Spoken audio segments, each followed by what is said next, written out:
Paul, and I appreciate that. To my immediate right over here, you'll notice a print that some lucky person will take home along with it. A copy of that. It won't exactly be that print, but I do have my wife has a copy of that back there. So,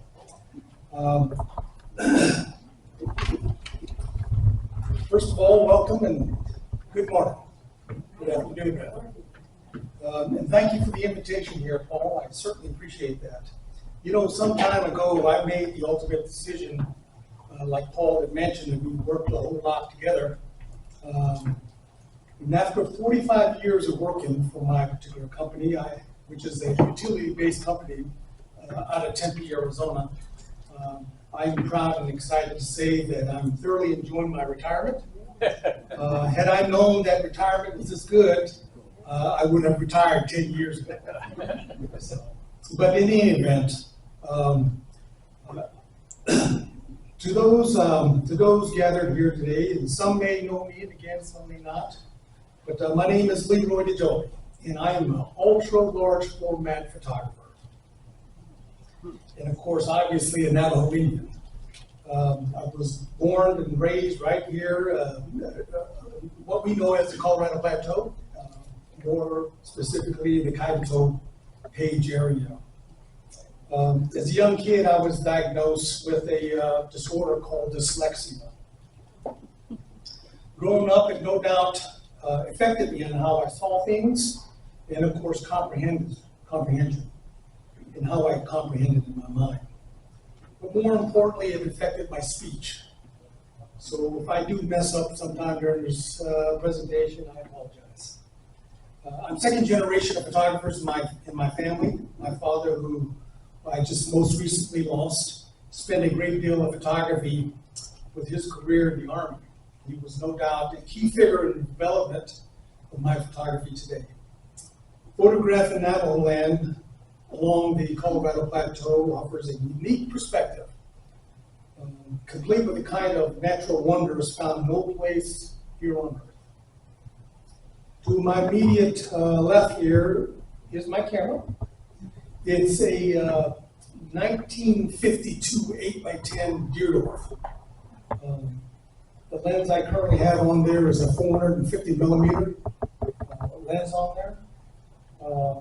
And I purchased that 42 years ago.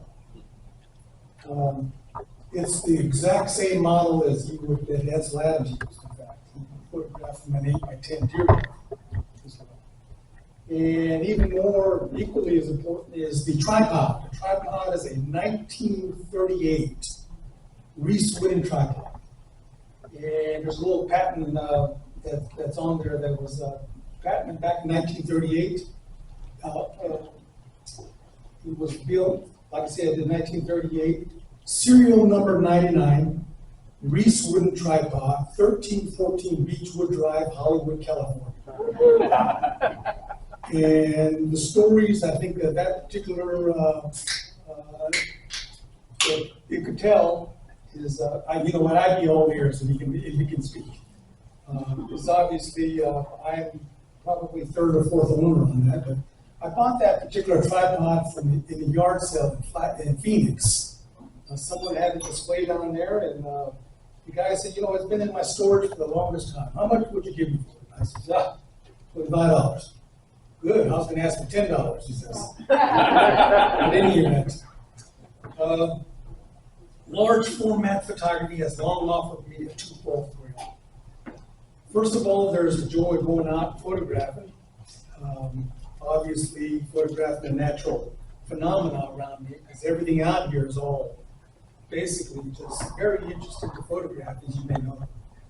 Then comes the great anticipation that follows days later, when I actually have all my negatives, my transparencies, going through the tanks and everything else back at the house, and the smell of that developer fix and stop that and everything else really gives me a thrill. Obviously, it's one thing when you're with digital photography, which I just most recently got into. It's one thing looking at your images digitally on the monitor, right? But there ain't nothing like looking at a negative on a light table. You know, just all spread out and everything, and it just gives you that second thrill. The skills required to operate, obviously, traditional, more conventional cameras like you see there, are in many ways similar to the technique used by pioneer photographers. And of course, I read up a lot of the photographers over the years, you know, and I've got a little technique, a little idea from here and from there and everything else. Anyone who has obviously been photographed and for any length of time knows that the more traditional, conventional style type of photography in cameras, the projection onto the image, you'll notice on there, is really upside down and turned around, right? Am I correct on that? For those of you that, if everything I see is upside down and turned around, it's in essence totally inverted, right? Well, you know, being dyslexic, everything just kind of turns right side up. Right? So it's natural for me to be out there under a dark cloth and making images. And you know, I'll be first to admit that there are literally hundreds of photographers before me that really can't comprehend that inverted view up underneath the camera. So you know what they end up doing. And a lot of good photographer friends of mine have started out with film photography, but then obviously, you know, sometime there's a transition period where they jumped over to digital photography. My film of choice today is T-Max 100 speed film, and I literally get this from, you can't go down to the regular camera store or film store to get the big large 8x10 film now these days. I have to literally have this sent to me from Japan. You know, when I decide to make any images with my camera, I try to choose the right time of the day very carefully. You know, photographers, like all other photographers, they prefer the early morning and late evening shots when you get that sidelight in them. Well, I kind of prefer the bright daylight, you know, when the sun's right up over the head. In black and white photography, I've always taught in my workshops that, you know, you can utilize black and white photography any time of the day. And of course, I feel when I make images that I have to be absolutely spot on when I focus my camera. And of course, obviously, my composition, I have to be absolutely spot on. But more importantly, my meter, I have to be absolutely, and I utilize Ansel Adams' zone system now these days. It may sound a little strange to some, but Ansel Adams and Fred Archer, back in about 1940 or so, developed a plan they used called the zone system. So if you got the 10 shades of gray, you got obviously zone 1, which would be completely black, and zone 10, which is completely white. What do you have in the middle there? Gray. I'm sorry? Gray. I have 18% gray. Medium gray is what that is. So for medium gray, what Ansel Adams and Fred Archer decided was, you know, film can only comprehend a certain amount of zones of it. So from medium gray, you can work back 3 zones on both sides. So you can get everything from 6 to 7 these days. And I literally have that ingrained in my mind, you know, this line of the shades of gray. So I work right from medium gray, and I work back both on the darker portion and on the light portion. You know, it's so interesting that I was taught this about 40 years ago. And I studied a lot of Ansel Adams' books. He came out with a book about an interesting thing called the negative. Is anyone aware of that? It's called the negative.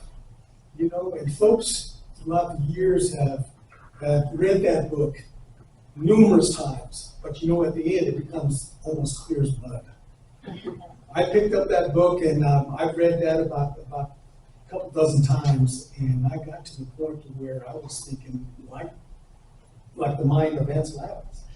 And so I can utilize this, you know, and I'm very confident now today that if I was to take this camera out and go out to any part of the canyon or Slot Canyon or to Horseshoe Bend, I'm very confident I'm going to be pretty darn close on the exposure.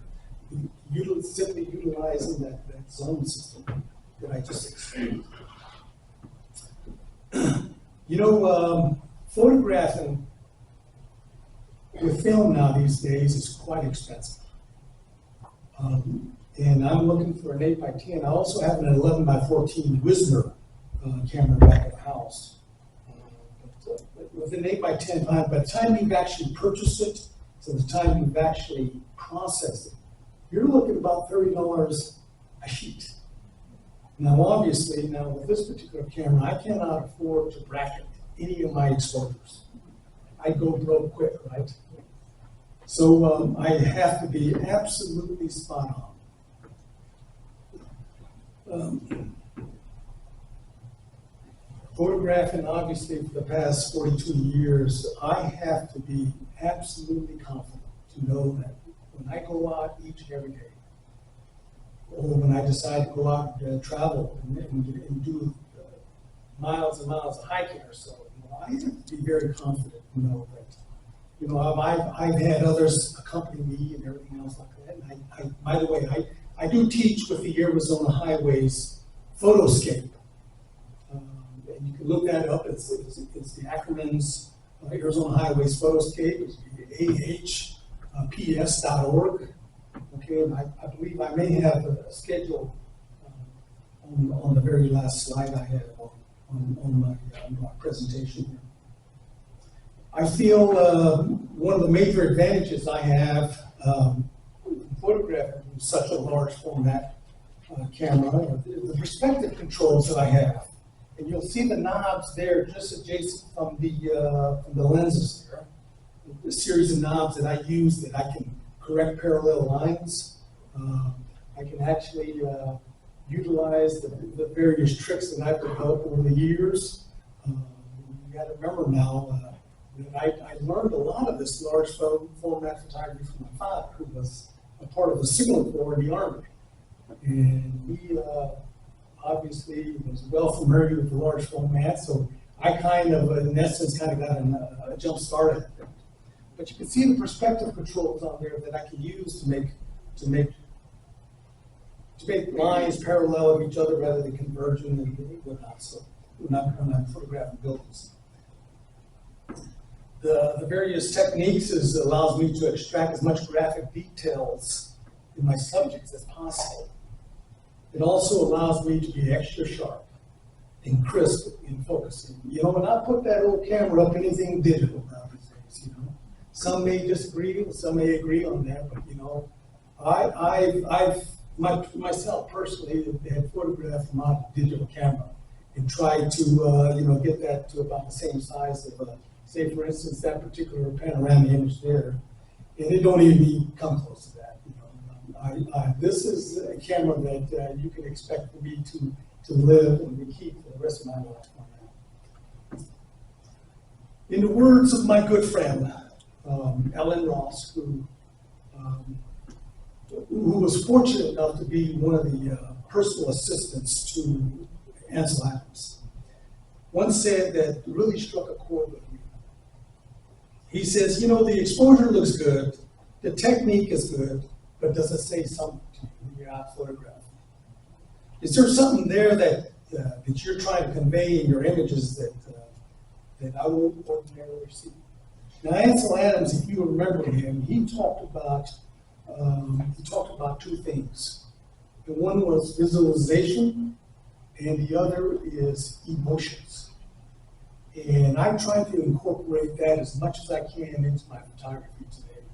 I would want my viewers to come up to my images such as this and first of all inspect their sharpness. And the way to do that is you check the corners of each image. You know darn well that middle's going to be sharp, but is the corner sharp? And if it's got all the tonal ranges onto there, if it's rightly composed, is it rightly metered? And so I try to incorporate all these questions in here into my images. And that's one good reason why I still photograph from film, cheap film now these days, is because of the quality that comes out. And like I mentioned before, I doubt very seriously now that digital will even come even close to that. Now, don't get me wrong, one of these days it will come out the camera that it's just the amazing thing in the world, which a lot of these mirrorless cameras now they have these days come very, very close to that. So I brought a series of images.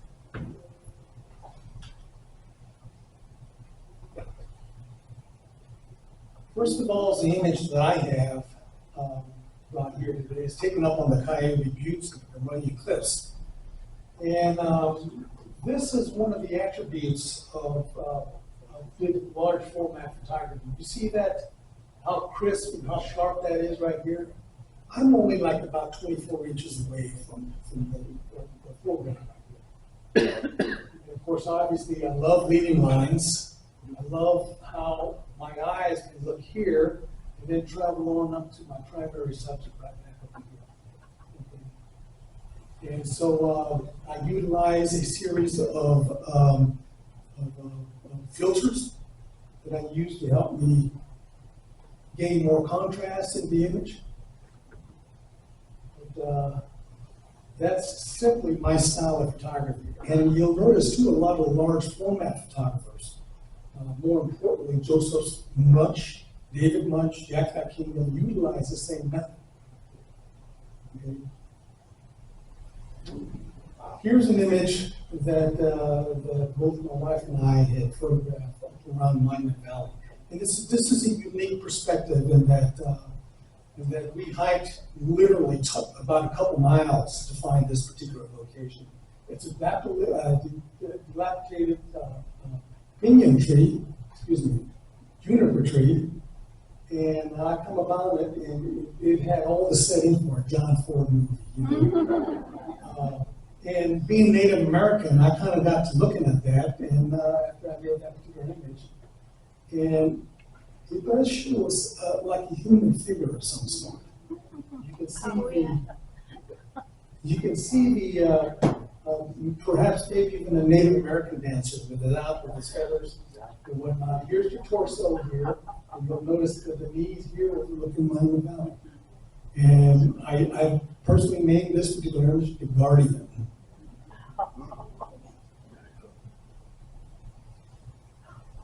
Going back to utilizing filters, this is what the effect it gives me. It gives me the contrast that I like in the tonal ranges that Ansel Adams is so famous with.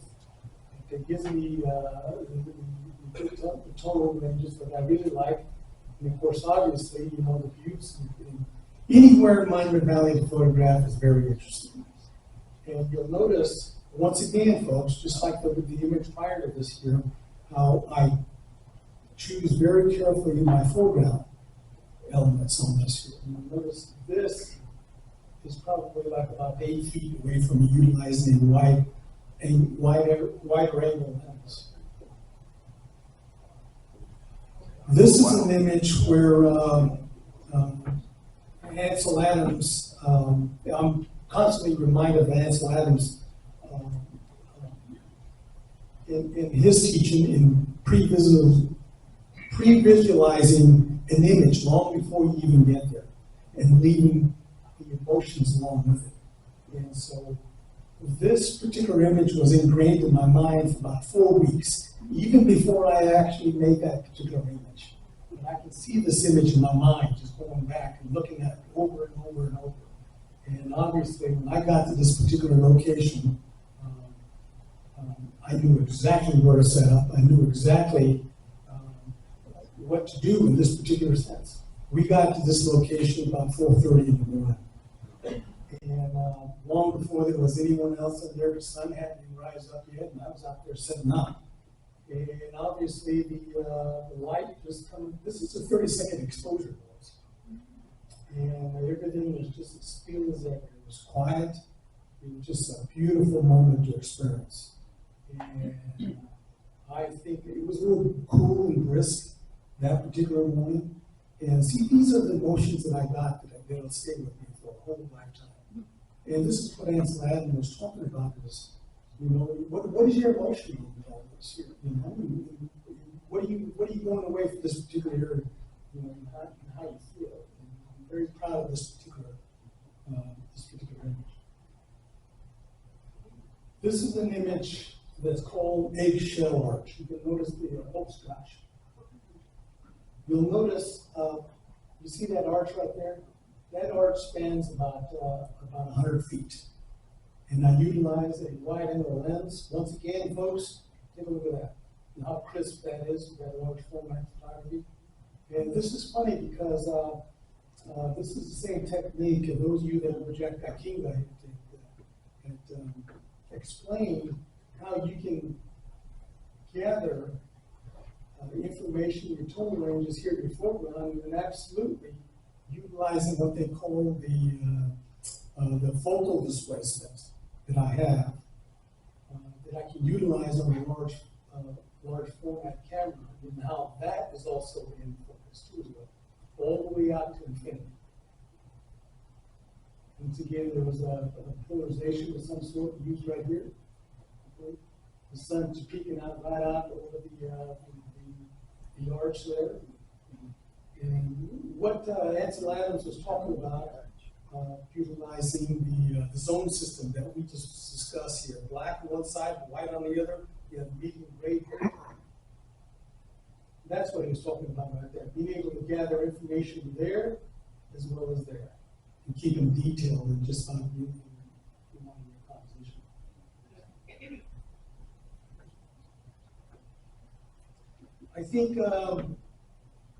I think long after this particular session is long over with, we can all go home to our perspective places, knowing that photograph is a language that anyone and everyone can understand. Someone here is going to be very, very lucky to go home with the print you see right there that's up on the easel. It's a print taken in Monument Valley. And it's a very dramatic print, and it's signed, and I would like for my wife right now to be able to go into that little pot you see right out here underneath that screen there and pick a name out, right?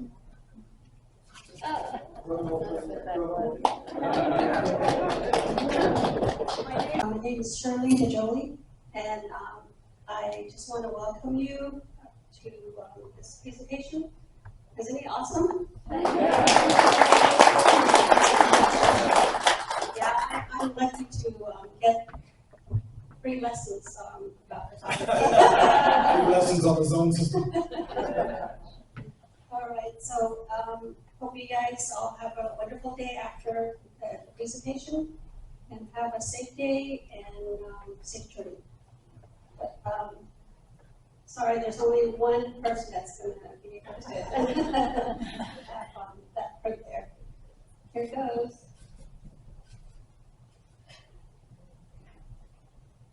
Yeah, in classes.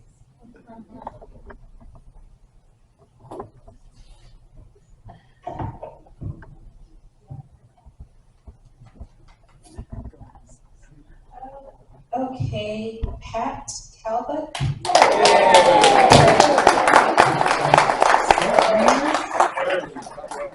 Is Pat here? Come on, Pat.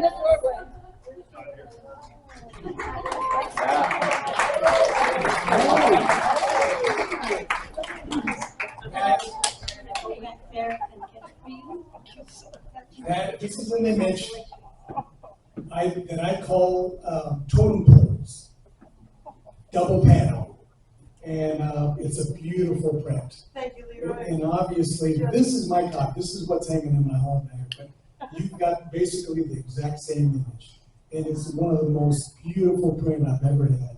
And I want you to enjoy it for many years to come. Thank you. Thank you so much.